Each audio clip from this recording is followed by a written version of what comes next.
Kim Chu, ito ang ginawa para protektahan ang Kim Pao love team. Chika Test Today.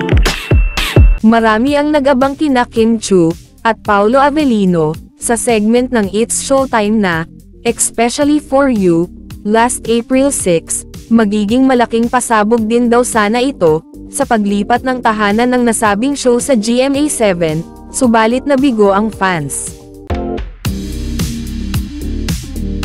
Matatanda ang si Michelle D, ang naging searcher, kung saan napili nito ang lawyer na hawig kay Piolo Pascual, ngunit wala si Paolo Avellino sa mga searches.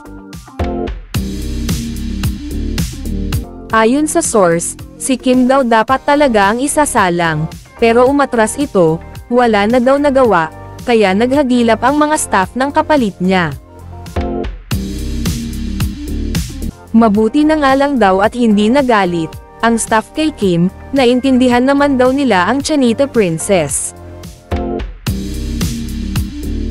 Hindi man sinabi ang tunay na dahilan ng pag-back out ni Kim, ay malamang daw, may kinalaman ang Kim Pao love team. Sa bagay nga naman, nasa peak ng kasikatan ngayon, ang nasabing love team, at kung tinuloy nga naman ni Kim ang maging searcher, tiyak maraming fan, ang madi-disappoint, lalo na nga, at wala raw talaga si Paolo sa searches. Maiintindihan naman, ang ginawang pag-back out ni Kimi, dahil syempre may Kim Pao na pinoprotektahan ang Chanita Princess. Parang hindi naman ata maganda kung sumalang siya doon, siguradong, mababash na naman siya, kasi siniship siya agad sa iba.